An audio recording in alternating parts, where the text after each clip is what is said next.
할렐루야, 반갑습니다. 지난 한 주일간도 하나님 은혜 가운데 평안하셨습니까? 다들 새해 활기차고 그리고 기쁘고 감사하게 시작들 하고 계십니까? 어떻게 하루하루 그리고 매일매일을 살아가시는지 궁금합니다.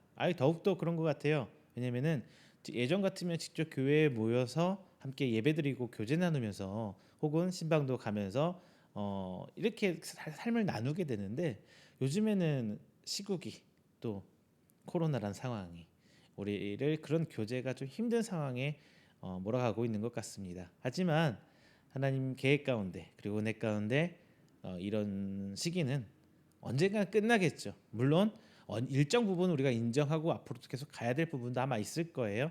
하지만 중요한 거는 결코 하나님의 교회는 함께 교제가 없으면 그건 교제가 아니라는 생각이 듭니다. 그렇기 때문에 하나님께서 회복시켜 주실 거예요.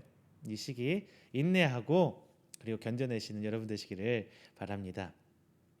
오늘 본문 말씀은 요엘서입니다. 요엘서. 이 우리가 이 찬양 아시잖아요. 자녀들은 예언할 것이요. 이런 찬양.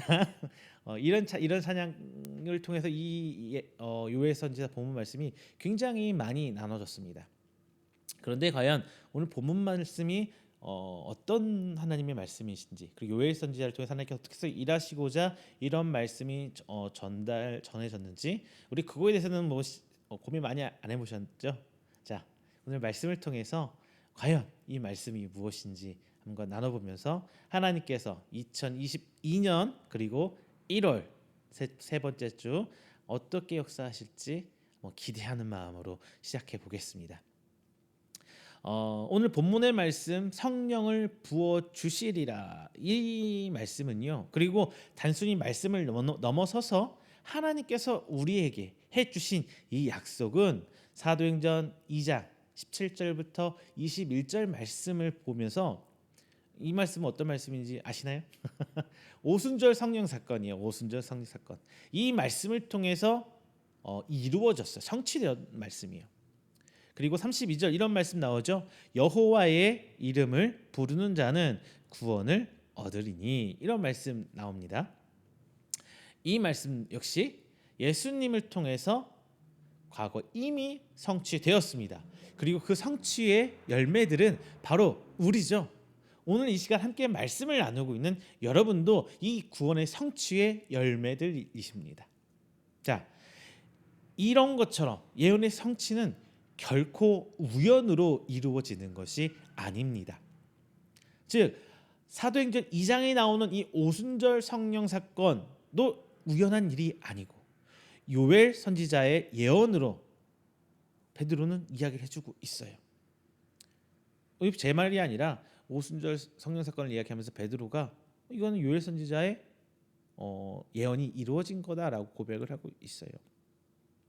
자, 여러 가지 말씀들이 많아요. 하지만 중요한 거는 오늘 성령을 부어 주시리라라는 이 하나님의 약속이 다시금 오순절의 그 역사처럼 단순히 요엘 선지자를 통해서 던져진 하나님께서 일할 것, 이렇게 해줄 것이야, 성령을 부어 주실 것이야라는 미래의 일이 아니라 이미 그 약속이 성취되고 또 성취되어 가고 있는 진행 중인 시대에 살면서 우리가 하나님 앞에 이 성령 충만함 받는, 성령 부어주시는, 부음 받는 우리가 되길 원하며 오늘 말씀 함께 나눠보도록 하겠습니다. 여러분, 성령을 부음 받으려면 가장 중요한 게 첫 번째가 조건이 이거예요. 하나님께서는 어떤 사람들에게 성령을 부어주시냐면요, 회개하는 사람에게 성령을 부어주십니다. 여러분, 첫째는 회개하십시오. 자, 우리 소선지서의 대략적인 이야기들 여러분 다 아시죠? 대부분 이스라엘 백성들이 하나님 앞에 범죄하면서 하나님께서 그 이스라엘 백성을 다시 품으시기 위해서 그들 돌이켜서 다시 하나님 품으로 돌아오고 그 은혜를 누리게 하시는 방편으로 선지자를 그들에게 보내요. 그리고 선지자들은 그들에게 이렇게 말합니다. 회개하라, 회개하라. 그랬을 때 회개한 백성들, 그 회개가 시기적으로 어떤 때는 회개를 했고 어떤 때는 회개 안 했는데, 회개를 하게 되면은 다시금 하나님의 은혜의 손길을 잡을 수 있었죠. 반면에 그렇지 못한 경우는 하나님의 책망을 받고 그 책망의 방법들로 주변 나라들한테 핍박을 받거나 혹은 나라를 잃거나 여러 가지 일들이 일어나요. 중요한 것은 무엇이냐? 하나님께 회개한 사람들을 하나님께서는 다시금 구원의 손길을 내밀어 주신다는 겁니다. 오늘 본문에서 요엘 선지자는 하나님의 진노 가운데 메뚜기 재앙을 당하는 이스라엘 백성들에게 회개하라고 얘기를 해요. 그것도 한 번만 말하는 게 아니라 세 번씩이나 반복합니다. 1장에 한번 나오고요. 2장에도 나오고 2장도 12절, 14절, 15절, 17절 회개하라는 얘기를 계속해 하고 있어요. 여러분, 우리 회개 진짜 너무나 쉽게 생각하는 것 같아요. 회개, 우리 기독교인한테 가장 중요한 게 회개입니다. 근데 많은 분들이 이렇게 말해요. 요즘에 교회에서 회개가 사라졌다. 대한민국 교회에서 회개하라는 말씀이 강단에서 사라졌다. 목사님들이 다 회개하지 말라고 하는 건 아니에요. 중요한 거는 무엇을 회개해야 하는지 우리는 그 초점을 잃어버리고 있어요. 여러분 회개한다고 다 신앙생활 하고 계실 거예요. 그렇죠? 근데 무엇을 회개하고 있는지는 우리 분명히 짚어봐야 돼요. 여러분 어떤 회개들 하시나요? 뭐 이런 회개들을 많이 하실 거예요. 자녀들을 키우시는 부모들은 하나님께서 우리에게 주신 그 귀한 상급, 오늘도 제 뜻대로 하려고 했습니다. 하나님 용서해 주세요. 하나님 그들에게서 오늘 제가 폭언을 혹은 날렸고 내가 그들에게 이렇게 안 좋게 했네요. 하나님 용서해 주세요. 뭐 이런 회개도 있을 거고요. 장사하시는 분들은 하나님 내가 정직해야 되는데 내 눈 이익에 팔려서 그 사람들한테 이렇게 내 이익만 쫓아내, 뭐 이런 회개도 나올 수 있고요. 보통 직장 생활에서는 하나님 내가 나는 그래도 선의의 거짓말을 한 거라고 생각을 하는데 지금 그래도 죄잖아요. 용서해 주세요. 하나님 내가 누구를 미워하는데 우리 직장 상사 누가 되게 미워서 미워 죽겠는데 어떻게 해야 되나요? 미워하는 것도 죄라고 했는데 하나님 회개합니다. 뭐 이런 회개들 많이 하고 계실 거예요. 그렇죠? 그런데 진짜 중요한 거는 그런 사사롭다고 표현하면 좀 잘못된 거죠. 이런 디테일한 자세한 회개도 분명 중요합니다. 더 중요한 거는 하나님께서 선지자를 통해서 회개하라고 했을 때는 무엇을 회개하라고 했냐면 하나님을 떠나 산 죄를 먼저 회개하라는 거거든요. 하나님을 떠나서 우상을 쫓고 내 좋은 것을 쫓아가는 그들의 삶을 돌이켜서 하나님께 돌아오라고 회개하고 있는 거예요. 오늘 본문에서도 요엘 선지자는 그런 회개를 이스라엘 백성에게 촉구하고 있습니다. 그리고 오늘 제가 여러분께 그런 말씀을 드리고 싶어요. 뭐라고? 여러분 삶을 내 뜻대로 산 것을 하나님께 먼저 회개하세요. 그리고 내 삶을 내 것이 아니라 하나님 것임을 인정하고 고백하고 돌이키세요. 이렇게 말씀드리고 싶어요. 여러분 삶의 주인은 누구십니까? 내가 아니라 하나님이에요. 우리 신앙의 시작은 어디서부터 시작해요? 그것을 인정하고 돌이키는 것부터 시작을 해요. 그런데 우리 인간은 그렇게 매번 살 수가 없어요. 그렇다 보니까 죄를 짓는다고 하는 거예요. 우린 이것을 살펴봐야 돼요. 누굴 미워하고 누구에게 좀 거짓말을 하고 뭐 이런 종류, 주의를 못 지키고 하나님께 감사하지 못하고 기뻐하지 못하고 예배드리지 못했고 뭐 이런 회개도 중요하지만 그것보다 앞서 더 중요한 게 이런 사도 바울의 고백처럼 나는 날마다 죽노라, 즉 나를 쳐서 하나님 앞에 드려지는 이 회개가 매일같이 반복되어야 한다는 겁니다. 이럴 때 비로소 우리는 성령 부음 받을 수 있게 되는 거예요. 왜? 내 안에 하나님의 전이 되는 거거든요. 내 삶을 하나님께 드릴 때 하나님께서 내 삶을 이제 운전해 주시는 거예요. 내가 운전하는 것이 아니라 하나님께 그 운전대를 맡기는 겁니다. 여러분 그렇게 하실 수 있으세요? 하나님께서는 성령을 우리에게 보내주시길 간절히 원하고 계세요. 옛다 받으라가 아니라 제발 받아줘라는 자세로. 그런데 오히려 우리가 거부하려는 거예요. 뭘로? 내 삶을 여전히 내 것으로 생각하고 내 마음대로 생각하고 하나님께 드리지 않았기 때문이에요. 성령의 은사는 하나님께서 회개하는 자에게 거저 주신 하나님의 은혜입니다. 사도행전 2장 38절에 이렇게 얘기해요. 너희가 회개하여 각각 예수 그리스도의 이름으로 세례를 받고 죄 사함을 받으라. 그리하면 성령의 선물을 받으리니. 이미 성령은 주셨어. 성령은 내 안에 내주에 계세요. 하나님 아멘. 하나님을 아버지로 부르고 하나님을 여호와로 인정을 하면서 이미 내 안에 성령이 계시는데 이제 무엇을 약속해요? 성령의 선물을 주신대요. 그 선물이 무엇이냐? 뭐 많은 것들이 있겠지만 그 중에 오늘 이 시간 꼽고 싶은 건 달란트입니다. 하나님 여러분에게 주신 재능, 내게 주신 사명, 그게 선물이에요. 왜? 그것으로 하나님께 나아갈 수 있는 길이 열리는 거거든요. 그것을 하나님께 드리는 거예요. 뭐 내 삶을 통째로 드린다고 해서 수도원에 들어가서 기도원에 들어가서 산속에서 뭐 기도만 이런 삶을 하나님께 원하는 게 아니라 내 삶이 하나님께 사용되길 바라는 거예요. 내가 그것을 열정적으로 뛰어가는 거예요. 직장생활 열심히 해야 돼요. 하지 말라는 건 진짜 열심히 해야 돼. 기독교인이기 때문에 정말 열심히 살아야 되는 거거든요. 벗어나면 안 돼요. 하나님의 테두리에서. 그 모든 목적이 하나님께 있어야 됩니다. 내 목적을 위해서 하나님께 가는 게 아니라 내가 하나님의 목적 안에 들어갈 때 비로소 나는 회개한 사람이 되는 거예요. 이 삶의 주도권, 이 삶의 운전대를 내가 놓지 않는다면 난 여전히 하나님을 믿는다 말하면서 회심하지 못한 사람. 즉 성경에서 말씀을 하고 있는 예수님께서 말씀하신 주여 주여 부르짖는 자마다라고 할 때 그냥 이름뿐이 부르짖기만 하는 내가 되는 것입니다. 여러분 회개하세요. 내 삶을 꼼꼼히 돌아보는 회개를 하세요. 매일 같으면 좋겠지만 안 되면 최대한 자주 많이 하세요. 이게 진짜 중요합니다. 오늘 삶에서 내가 하나님께 잘못한 걸 찾기보다 내가 오늘 하나님을 놓쳤던 순간들을 한번 되짚어 보세요.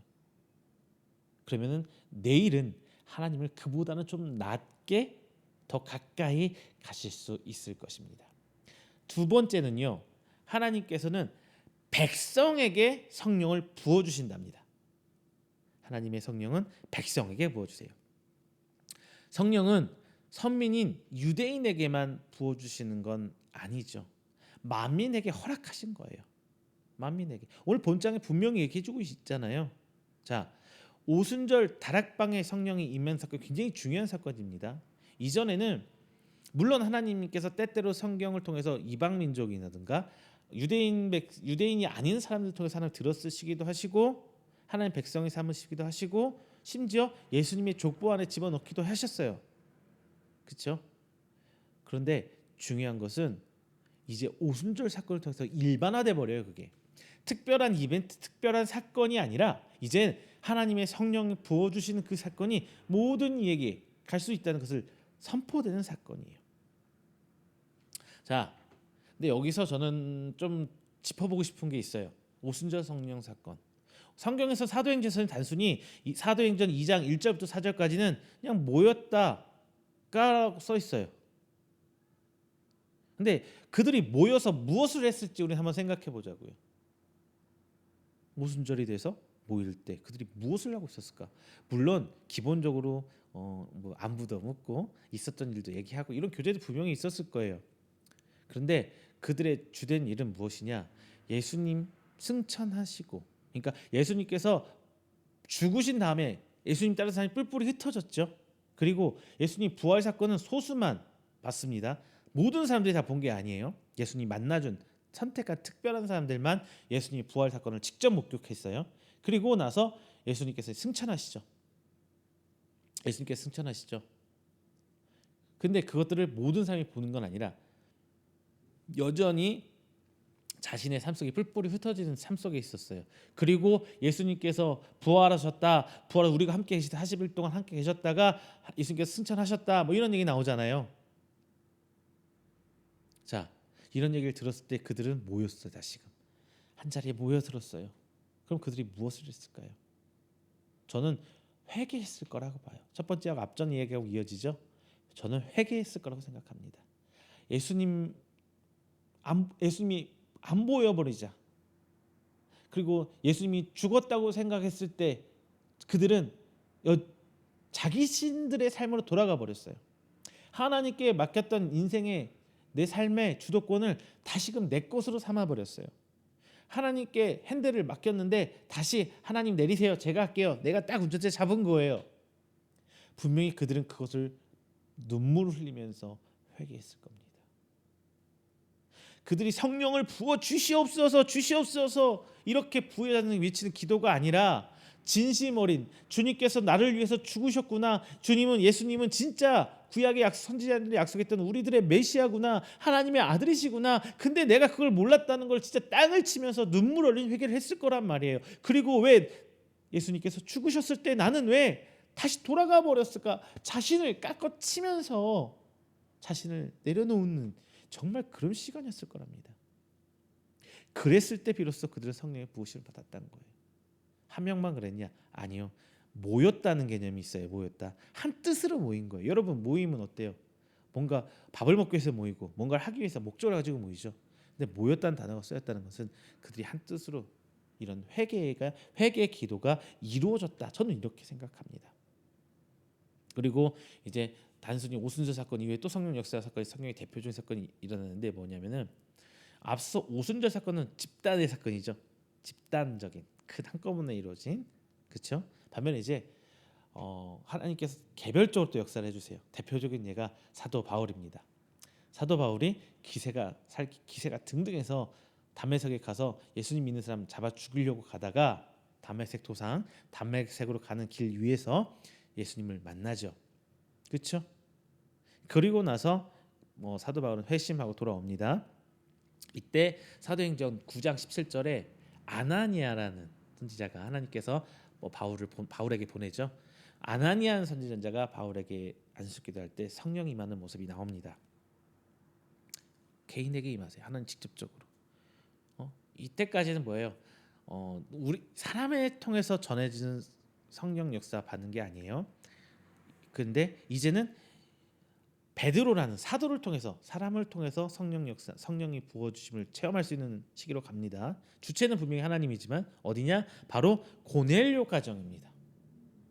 앞서서 집단 혹은 개인 하나하나 이런 식으로 하나님이 성령의 부어 주심 체험을 하는 역사가 나오지만 여기는 일방적으로 하나님께서 하신 거고 이제 베드로라는 사도를 통해서 고넬료 가정의 성령 부으심을 받습니다. 그리고 마지막 사도행전 8장에서 예루살렘과 사마리아는 물론 에베소서에서 성령 운동이 일어나는 것을 우리는 사도행전 19장 1절부터 7절까지 말씀을 우리는 확인할 수가 있어요.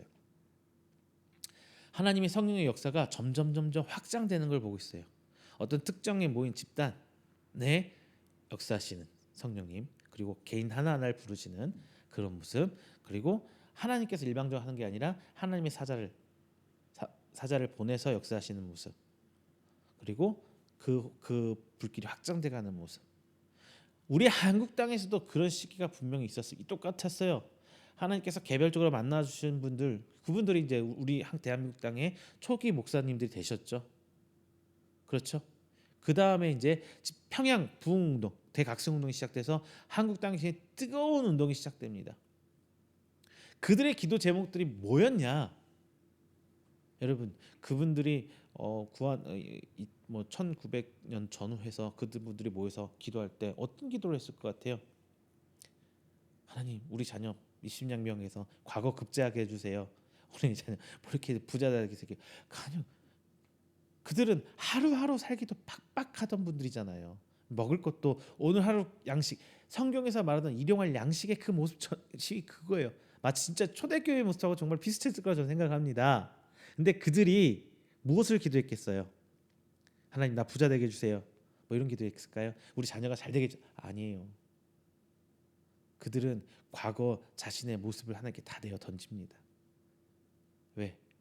자신들은 여태껏 몰랐어요. 여태껏 우상을 섬겨 우상 조상이라는 유교주의에 빠져서 혹은 샤머니즘에 빠져서 무속신앙에 빠져서 살던 삶이 이제 예수님 만나 보니까 다 헛된 것이구나. 예수님이 나를 위해 죽으셨고 나를 위해서 하나님께서 지금 나를 부르셨구나. 감격, 기쁨의 기도. 혹은 내 과거의 모습을 다 내려놓는 그런 모습들이 있었을 거란 말입니다. 왜? 그들은 목숨 걸고 만난 거잖아요. 모인 거잖아요. 진짜 목숨 걸고 신앙생활 했잖아요. 우리나라 기독교 처음에 접화될 때만 해도. 그런데 그들에게 하나님 모여서 그런 회개가 일어날 때 성령 부흥 대각성 운동이 열렸던 겁니다. 그런데 우리는 이런 회개가 사라져버렸다는 게 정말 문제예요. 내 삶을 돌이키고 매일같이 짚어보고 하나님 이렇게 내 삶을 하나님께 다시금 돌이킬 수 있는 그 시간이 사라졌어요. 기도하라고 그러면 하나님 오늘 내가 이렇게 했는데 하나님 이렇게 해주세요. 그러니까 우리 아이들 식사기도 시키면요, 지금 어른들 기도의 축소판인 것 같아요. 어른들 우리 아들 그래요. 하나님 코로나 없애주시고 우리 가족 건강 지켜주시고 하나님 맛있게 먹겠습니다. 감사합니다. 우리 이렇게 기도를 하거든요. 우리 애들이 진짜 똑같이 코로나 없애주시고 2번 할 때도 있고요. 뭐 여러 가지들이 이런 식으로 기도를 해요. 근데 우리 어른들의 기도도 이와 크게 다르지가 않아요. 뭐 여러 가지 수식어가 붙고 뭐 여러 가지 있지만 결국은 그래요. 주시옵소서, 주시옵소서, 내 바라는 것 이루어 주시옵소서, 해 주시옵소서. 그것이 잘못됐다는 것이 아니라 그 이전에 우리는 하나님께 회개하고 또 하나님의 그 하나님께 회개를 받아주셨다는 거에 제 감사 기쁨이 이루어지고 그 다음에 내 삶을 하나님께 얘기할 수 있는 건데 앞선 다 건너뛰고 뒤에 꼬르지만 자꾸 붙이려고 하는 게 문제라는 거예요. 진짜 성령 운동이요. 주여 주여 주여 무릎 꿇고 옛날에 요즘에는 이제 코로나 시대 많이 사라졌습니다만 옛날 부흥회 한번 생각해 보세요. 주여 주여 막 침 튀겨가면서 막 이렇게만 성령 역사 일어나는 거 아니에요. 이렇게만 일어난다고 하면은 그게 잘못된 거예요. 성령의 역사는요 회개의 장소에 일어납니다. 조용히 골방에서 일어날 수도 있고요. 혹은 내가 말씀을 보는 과정에서 하나님 성경에다가 내리를 딱 때리는 나를 깨우치는 말씀들 저는 그렇게 많이 회개를 했어요. 진짜로요. 신대원 때부터 하나님께서 그렇게 말씀을 보면서 말씀을 혹은 준비하면서 그 과정에 하나님께서 붙으신 거 저는 체험을 많이 했어요. 여러 가지 방법들이 있겠죠. 근데 이것만 있다고 하니까 자꾸 그렇게만 가는 게 문제라는 거죠. 우리 인간이 하나님이 일하시는 장소를 자꾸 좁혀놔요. 이것만 하나님께서 이렇게 하신다. 이것만 이렇게 해야 된다. 아니에요. 하나님 은혜 역시 일하시는 방법은 무궁무진하십니다. 자꾸 내 시선 나는 하나님을 좁혀놓으니까 하나님이 안 보이는 거예요. 내 시선 나는 하나님을 자꾸 좁혀놓으니까 하나님께 일하시면 맡겨보세요.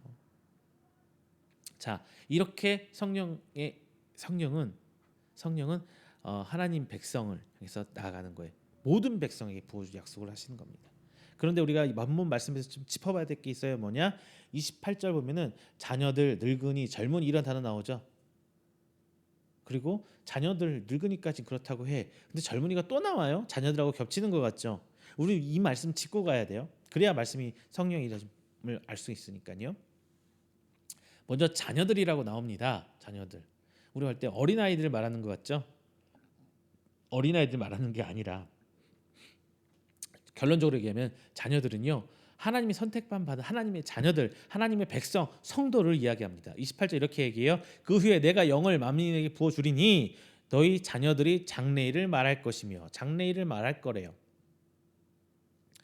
하나님의 자녀가 장래일을 미래에 일어날 일을 하나님께서 하실 일들을 얘기를 해야 하는 거예요. 하나님의 자녀들을 얘기합니다. 그리고 늙은이는 무엇이냐? 여러분 과거에 얼마나 사셨어요? 우리나라도 그렇죠. 환갑잔치. 옛날에 환갑만 잘 사셨으면 진짜 마을에서 잘 오래 사신 거였어요. 그래서 환갑잔치. 근데 지금은 뭐 아무나 하던데 진짜. 옛날에 60 환갑잔치 하면 진짜 꼬부락 할머니 할아버지 나오는데 요즘 환갑잔치 한다고 그런 할머니 볼 수 있나요? 할아버지? 없어요. 다 젊으세요 요즘에는. 중요한 거는 과거에는 성경에서 이렇게 말하고 있습니다. 장수는 하나님이 주신 복이라고 얘기를 하죠. 그리고 장수한 사람은 하나님 복 받은 사람부터 존경을 받고 또 그렇다 보니까 인정을 받으면서 지도자 역할을 해요. 그게 성경에서 말하는 종종 나오는 장로들이에요. 그래서 즉 늙은이라고 하는 사람은 단순히 나이 먹은 사람 이런 걸 얘기하는 게 아니라 이스라엘 백성을 통해 안에서 받을 만한 사람, 장로들, 지도자들, 리더들 뭐 이런 사람들 얘기하고 있는 거예요. 음? 그리고 젊은이는 무엇이냐? 이제 의도적으로 앞서서 자녀들과 늙은이가 갖춰야 할 언약 백성의 속성을 지칭하고 있는 거예요. 뭐냐면은 젊은이는 어떤 상태예요? 가장 가장 내 인생의 황금기죠. 뭔가 일을 하면서 정말 결과물을 만들어내는 인생의 황금기 젊은이에요. 가장 열정적으로 뛰고 있고, 즉 하나님 나라의 백성으로 살아가는데 모든 사람이 이 젊은이처럼 살아가는 모습을 돼야 된다는 걸 보여주는 거예요. 모든 사람이 다 젊은이처럼 열정을 가지고 하나님 부르시는 그 순간까지 하나님 일에서 뛰어나가야 된다는 거예요. 아, 나 이제 은퇴할 때 됐어. 나 이제 못 하겠어. 그럴 수 있죠. 일에 따라서 이거는 뭐 40대가 해야 될 일, 이거는 60 이런 시 넘으신 분들이 할 수밖에 없는, 분명히 할 수 없는 일들이 갈려요. 그런데 그 나이에 맞게 찾아가야 돼요. 전 저희 어머니께 이렇게 말씀드려요. 아, 나 이제 권사인데 나이 들어서 힘들어서 못 하겠어. 그러면 그 나이 때 할 수 있는 걸 찾아야죠. 이제 나이 연세가 높아지시면서 이른이 넘어가시면서 교회 큰 어른이시잖아요, 이제. 그러면 성도들 또닥이고 성도들 삶을 돌봐주면서 위로해 줄 때도 있고 권면해 주기도 하고, 그만큼 성도들을 내 자식처럼, 내 동생들처럼, 내 손주들처럼 관심 가지고 돌아보세요. 연세 있으신 분들, 나 교회 살 일 없어가 아니라 주머니에 사탕 하나씩 꼽아주고서 그들 손에 쥐어주기도 하고, 남의 집 손녀딸, 남의 집 아이들, 남의 집 애들 이들이 아니라 어르신들 경험 많으시잖아요. 권면도 해주세요. 신앙적 권면, 삶의 권면들. 밖에서야 아유 저 아세요? 나한테 왜 이러세요? 이럴 수 있지만 교회에서 나면 안 그럴 거란 말이에요. 가려서 듣는 거는 본인들이 알아서 하시는 거고. 제가 드리고 싶은 말은 이런 식으로 일을 찾아가시란 말이에요. 열정을 가지고 정말 그들을 향해 뜨거운 사랑을 갖고 교인들 품어보세요. 나이 들었다고 사랑도 신나요? 아니에요. 찾아가 보세요. 그래서 이런 식으로 하나님 나라의 백성들이 마지막 때까지 열정도 뛸 수 있는 젊은이들로 모두가 됐으면 하는 바람이 여기 써 있는 겁니다. 자, 마지막 세 번째예요. 성령의 임하심을 받으려면요, 그 변화해야 돼요. 변화해야 하나님이 일할 수 있는 여지를 주는 거예요. 제가 첫 번째 뭐라고 그랬죠? 성령을 받으려면 회개해야 된다고 그랬죠. 두 번째 모든 사람에게 성령을 주신다고 했어요. 세 번째는 변화해야 되는데 회개만 하면 다 주시는 사람 변화해야 되는데, 이전에 내 삶은 주인은 누구였어요? 바로 나였죠. 나 자신이었단 말이에요. 그렇다면 이제 하나님께 그 주도권을 던지면 이전과의 삶은 분명히 달라지겠죠. 달라질 수밖에 없지요. 그렇죠? 그러면은 내 삶이 변화돼야 돼요. 내 삶이 변화돼야 돼요. 뭐 생활의 습관도 변할 수도 있고 그런 것들보다도 이제는 내 가치 기준의 판단 기준이 바뀌어야 된다는 거예요. 전에는 나의 이득을 위해 살았다면 이제는 나의 이득이 아니라 하나님을 사랑하는 마음으로 저들도 사랑해야 되는 거예요. 긍휼히 여기는 마음도 내 안에 있어야 돼요. 예전에는 이렇게 그냥 뭐 노숙인들이라든가 이런 분들 볼 때 그냥 지나쳤다면 이제는 그들을 향해서 가여운 마음, 불쌍한 마음, 1,000원짜리 10,000원짜리 하나 드리면서 식사 함께 하세요. 저 예수 믿는 사람인데요, 하나님께서는요 그래도 우리 지켜보고 계세요. 이거 가지고 식사도 맛있게 따뜻하게 함께 드세요. 이런, 매번 그럴 수는 없다고 하지만 전에는 안 했다면 이런 식의 변화가 일어난다는 거예요. 왜? 이제는 내 마음에 사랑이 있잖아요. 있어야 되잖아요. 그리고 하나님의 뜨거움 받은 사람이라면 이런 변화가 내 삶에 이루어져야 돼요. 그럴 때 이제 비로소 하나님께서 일하실 여지가 생기는 거예요. 이전처럼 내 맘대로 내 뜻대로 나만 위해서 살아왔다면 하나님께서 들어와서 일할 여지가 없어요.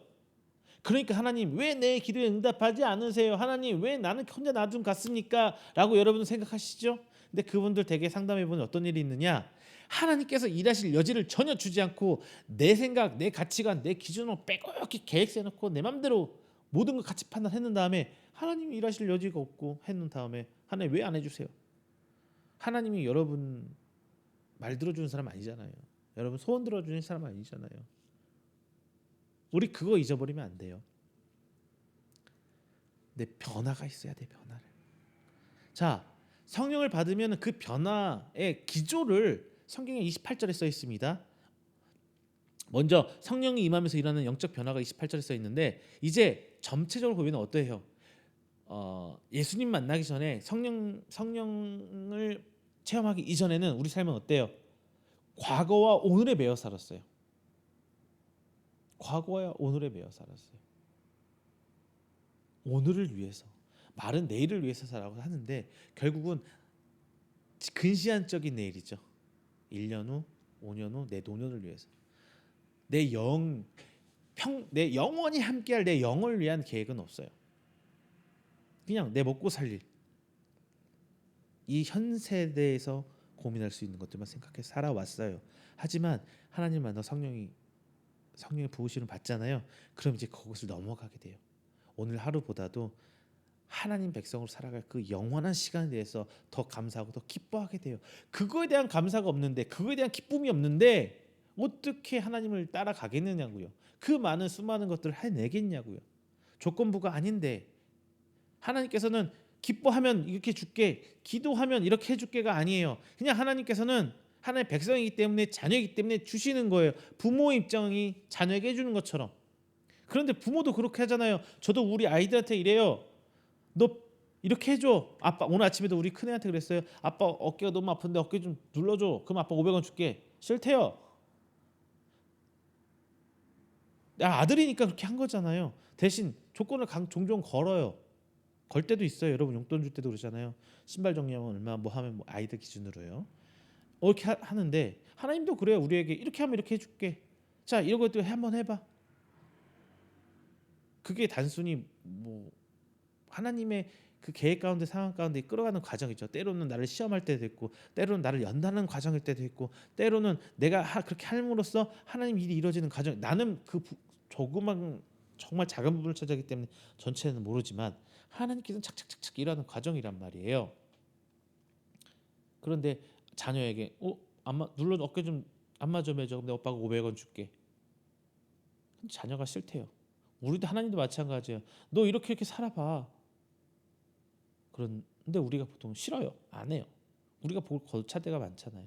그리고 또 하나, 자녀이기 때문에 그냥 때 되면 밥 주잖아요. 조건 안 달고 밥 주잖아요. 너 아빠한테 이렇게 해. 그럼 아빠 밥 줄게. 밥 해줄게. 엄마가 밥 해줄게. 이런 거 아니잖아요. 그냥 주는 은혜예요. 그건 입혀주고 먹여주고 키워주는 그냥 하나님의 은혜. 그런데 우리가 그걸 다 잃어버려요. 아이들만 보면서 아유 이놈의 자식. 근데 내가 하나님 앞에 그렇게 살고 있다니까요. 내가 하나님 앞에. 여러분 그걸 놓치지 마세요. 자, 이렇게 이제 우리는 하나님 믿고 나아가니까 오늘이 아니라, 과거가 아니라 먼 미래, 내 영을 위해 사는 삶 바라볼 수 있는 그 틈바구니가 생기게 돼요. 여지가. 그렇죠? 그럴 때 성경은 말합니다. 장래를 말한다고 말을 해요. 예언한다는 말이죠. 즉 이 얘기는 뭐냐, 성경적으로 이 단어가 쓰일 때 보면 선지자가 자신에 맡겨진 역할을 할 때 이런 단어를 써요. 본문에 있는 단어. 즉 하나님의 자녀들, 하나님의 백성들이 이제 하나님 말씀의 대언자가 되어서, 대변자가 되어서 하나님의 말씀을 선포하게 될 것이라는 걸 얘기해요. 여러분 이게 단순히 뭐 전도를 넘어서는 거죠. 하나님께서 이렇게 하시고 저렇게 하시고 뭐 이런 얘기 하잖아요. 그리고 꿈을 꾸는 거는 무엇이냐? 꿈은 언제 꿔요? 잠을 자면서 꾸는 꿈이잖아요. 본문이 이거예요. 내가 원하고 바라는 그 꿈이 아니라 잠자면서 꾸는 꿈을 얘기하고 있는 거거든요. 꿈은 하나님 계시의 완성인 성경이 이게 그 성경이 완성되기 전에, 성경이 써여 있어서 하나님 믿는 사람들이 보고 나눠보고 돌려보고 읽히게 되고 이러기 이전에 어떻게 되게 이럴 때 하나님께서 꿈으로 하나님 일을 계시해주고 보여주셨어요. 하나님의 계시의 방법입니다. 그렇다는 거 일단은 방법이란 거 알고 가세요. 이런 방법이 언제 성경에서 근데 이게 조심해야 될 게 있어요. 꿈 꾸는 뭐 다 이런 거야 저런 거야. 저도 목사하고 저희 사모도 가끔 둘이 우스갯소리를 해요. 나 이런 꿈 꿨는데 꿈 해몽 뭐 찾아봤더니 이거더라. 뭐 우스갯소리를 합니다. 근데 그걸 뭐 믿고 이게 아니라 그냥 재미로 그냥 개꿈 꿨을 때 마음이 싱숭생숭하니까 이렇더라 저렇더라 얘기 나누는 건데요. 뭐 그게 잘못됐다는 게 아니라 어, 정말 조심해야 돼요. 거짓 선지자들이 꾸는 꿈으로 맞닥뜨리면 안 돼요. 그에 대한 경고가 예레미야 23장 25절부터 32절에 나와 있어요. 특히 제가 32절 한 절 읽어드릴게요. 들어보세요. 여호와의 말씀이니라 보라 거짓 꿈을 예언하여 이르며 거짓과 헛된 자만으로 내 백성을 미혹하게 하는 자를 내가 치리라. 내가 그들을 보내지 아니하였으며 명령하지 아니하였나니 그들은 이 백성에게 아무 유익이 없느니라. 여호와의 말씀이라. 우리는 정말 중요한 게 거짓 선지자 개념을 분명히 알아야 돼요. 하나님 난 이런 하나님 계시를 받았어. 하나님 나 이런 꿈 가운데 이렇게 해줬어. 하나님 나보고 이렇게 하래. 이렇게 말하는 거 전부 다 틀린 건 아니지만 많은 부분에 있어서 거짓 선지자들의 이야기들이 섞여 있을 수 있다는 겁니다. 우리는 그걸 구분할 줄 알아야 돼요. 그 구분의 기준이 어디 있냐? 성경이에요. 진리는 좌우로 부딪혀도 전혀 치지 않게 어떤 결격사항이라도 없으면 하나님 뜻이 맞습니다. 그런데 꼭 한 구절만 파갖고 이건 이런 거야 그래서 이렇게 해야 돼 이단이 많이 하죠. 신천지도 많이 하고요. 여러분 알잖아요. 어떤 말씀을 대미로도 어떤 상황에 어떤 말씀을 대입을 하더라도 그게 딱 떨어져야 돼요. 결격사항이 없어야 돼요. 그게 하나님이 주신 꿈이고 하나님이 주신 비전이에요. 근데 꼭 이 말씀처럼 해야 된다. 저 말씀처럼 해야 된다. 다 성경은 이어져 있습니다. 하나님 진리는요. 진리는 뭐 영원 불변의 진리가 진리죠. 기타 사항이 없어야 돼요. 틀린 게 없어야 진리예요. 근데 이런 경우는 안 되고 이런 경우에만 되기 때문에 이렇게 해야 돼. 이렇게 하면 진리가 아니죠. 하나님 말씀이 아닌 거예요. 자, 그리고 스가랴 10장 2절 이렇게 말합니다. 드라빔들은 허탄한 것을 말하며 복수자들은 진실하지 않은 것을 보고 거짓 꿈을 말한즉 그 위로가 헛됨으로 백성들이 양같이 유리하며 목자가 없으므로 공고를 당하나니 이렇게 써 있어요. 여러분 거짓 선지자 진짜 우리 조심해야 돼요. 요즘에 너무 많아요. 이상한 말씀 전하시는 분들이 진짜 많아요. 마치 그게 진리처럼 들릴 때도 있어요. 여기에 미혹되지 마세요. 성경 달달달 외고 있다고 미혹 안 되는 거 아닙니다. 성경 안에 있는 하나님의 마음, 하나님의 그 사랑, 그 은혜를 알아야 그걸 분별이 되지. 성경을 달달달 깨고 있고 조지신학 달달달 하고 있고 맨날 기도하고 있다고 해서 기도의 은사가 있다, 뭐에 있다고 해서 그것을 분별할 수 있는 게 아니에요. 성경에 있는 그리고 하나님 그 마음을 알고 이해하고 그간 사람 노력한 사람이 분별할 수 있어요. 하나님 모르고는 분별이 안 돼요. 기도에서도 분별이 안 되고요. 뭐 조직 신학적으로, 성경 신학적으로, 뭐 신학적으로 당연히 안 되고요. 신학적으로 분별하면 오류가 너무 많이 생기고 그리고 그 뭐죠? 그 기도했다 응답받다 이런 분들도 어휴 힘듭니다. 하나님의 마음이 알게 될 때, 그 은혜에 체험하게 될 때 비로소 분별하게 되는 거예요. 그리고 이상이 나옵니다. 이상을 보다라고 나오죠. 이것은 이제 앞서서 두 가지 방법은 하나님의 계시를 우리가 수용하는 방법이에요. 예언도 그렇고 꿈도 그렇고 하나님 우리 입장에서 계시를 수용하는 방법이 이제 이상을 본다는 것은 하나님의 입장에서 얘기하는 거예요. 환상 어떤 의미 환상을 보다 어떤 이런 걸 의미하는 거예요. 비전 뭐 보는 건 이렇게 하나님의 계획이나 사역을 성령을 통해 비밀스럽게 제공하는 것이에요. 즉 하나님의 영이 모든 백성에게 부어지고 성령의 내 마음이 성령의 전이 되어서 이제 직접 하나님께서 교제하게 됐다는 거예요. 우리와 이상을 예전에는 특정한 하나님께서 뭐 해주시는데 이제는 성령이 우리 안에 다 내주하시면서 누구나 다 이런 하나님의 기적과 이적을 바라볼 수 있게 되고 하나님 일을 할 수 있게 됐다는 거예요. 여러분 하나하나가 선지자고 제사장이고 하나님 백성 왕이에요. 그 권한을 다 하나님께 먼저 드리고 우리는 하나님께 명령을 받고 순종하는 거예요. 그럴 때 선지자가 되고 제사장이 되고 왕이 되는 거지. 거꾸로 생각하시면 안 돼요. 자, 말씀을 맺겠습니다. 지금 시대에는 너무나 많은 회개가 사라졌어요. 아니, 회개가 사라졌다기보다는 회개의 의미를 잃어가고 있어요. 본질적인 의미. 제가 말씀드렸죠. 여러분 회개한다고 다 하실 거예요. 안 하시는 분 없어요. 제가 알기로는 회개 안 하시는 분 없어요. 근데 진짜 회개는 많이 안 보여요. 진짜 회개는 뭐냐? 사도 바울이 나는 날마다 죽노라의 고백과 똑같아요. 날마다 날 쳐서 눌러야 돼요. 자꾸 내가 주인이 되려는 마음, 자꾸 내 맘대로 하려는 마음, 자꾸 내 뜻대로 하려는 이것들을 쳐서 없앴을 때 비로소 하나님께서는 회개하는 게 되는 거예요. 이 회개가 사라지다 보니까 성령의 임재함이 없어져요. 하나님의 백성이 진짜 그게 없어져요. 그러면서 맨날 기도합시다.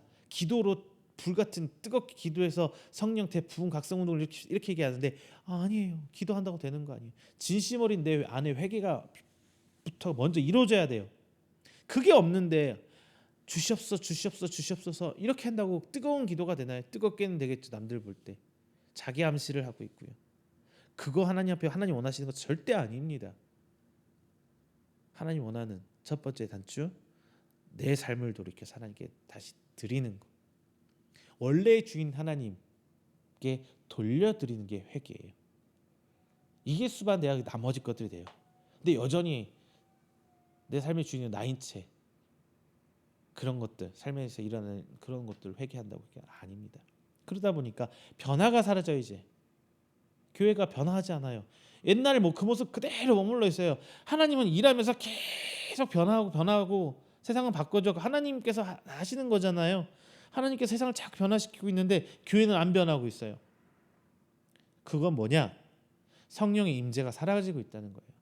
성령을 부어주신다는데 그 부음받지 못하고 있다는 겁니다.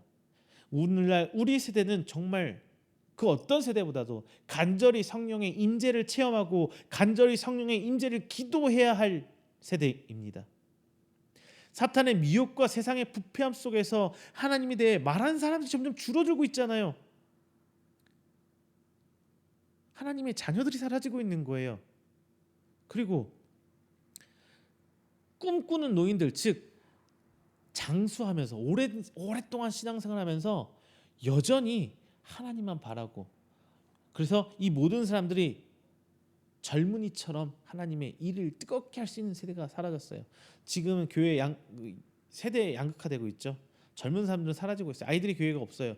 주일학교 없는 교회가 허다해요. 연세 드신 분들만 잔뜩 들어가 있어요. 근데 연세 드신 분들은 젊은이의 마음을 하나님 보모했던 젊은이처럼 그 열정적으로 여전히 그 연세에 맞는 일을 주님 부르신다고 찾아가야 되는데 다 뒷짐지고 물러서 있어요. 나 이제 나이 들어서 못해. 그건 너네들이 해야지. 그 나이에 맞는 지도자 노년들이 꿈을 꾸세요. 젊은이처럼 사세요. 근데 그런 모습들이 교회에서 사라져가고 있습니다. 오늘날 우리는 성령의 임재를 바라면서 거룩한 꿈과 이상을 회복한 교회가 되어야 될 줄로 믿습니다. 그리고 그 성도들이 우리가 되어야 할 줄로 믿습니다. 오늘 이와 같은 이런 역사는 오직 성령을 통해서만, 하나님을 통해서만 이루어지는 것이고, 이 영은 오직 회개를 통해서만 받을 수 있는 것입니다. 회개하고 성령의 임재로 변화를 받아들이고 내일을 꿈꾸는 그런 이상이 있는 그런 하나님 나라를 우리는 기대하고, 그 하나님 나라의 주역이 바로 우리가 되어야 된다는 겁니다. 자, 여러분, 하나님께서는 우리에게 성령을 부어주시기를 원하고 계세요. 그것도 간절히. 자, 그 성령을 부어주심을 받는 여러분이 되시기를 원합니다. 회개하면 돼요. 하나님께 내 삶의 주권만 드리면 하나님께서 내 삶에 성령의 충만함을 부어주실 거예요. 그러면 여러분들의 삶은 변화하실 겁니다. 그 변화를 통해 하나님께 기뻐하고 감사, 영광 드릴 수 있는 여러분 되시기를 주님의 이름으로 축원드립니다. 다 함께 기도하겠습니다. 사랑과 은혜가 충만하신 우리 주 여호와 하나님 아버지, 감사 영광 돌립니다. 하나님의 택한 바다, 하나님의 자녀가 된 우리 귀한 성도들 함께 말씀 나눴습니다. 오늘 우리가 단 한 번의 회개가 아니라 끊임없이 나를 쳐서 하나님께 내 삶을 드리는, 내 삶의 주권을 하나님께 되돌려 드리는 우리가 되길 원합니다. 이 회개로 말미암아 하나님의 뜨거운 성령의 역사를 체험하길 원하오니 주님 우리를 붙들어 주시고 오늘에 매여 사는 게 아니라 영원한 나라, 하나님 나라에 사는 그것을 꿈꾸고 기대할 수 있는 하나님 귀한 성도들 되시도록 아버지 붙들어 주시옵소서. 특별히 내가 이 땅에 살면서 젊은이로 살길 원합니다. 하나님 나라의 젊은이로 이 땅을 살아가며 주님 부르시는 그날까지 하나님을 향한 뜨거움과 열정의 그 신앙을 되게 원하오니 하나님 나를 변화시켜 주시고 하나님 나를 들어 사용하여 주시옵소서. 오늘 이 하나님의 성령 부음받는 우리가 되길 간절히 원하오며 사랑이 많으신 예수님의 이름으로 기도드립니다. 아멘.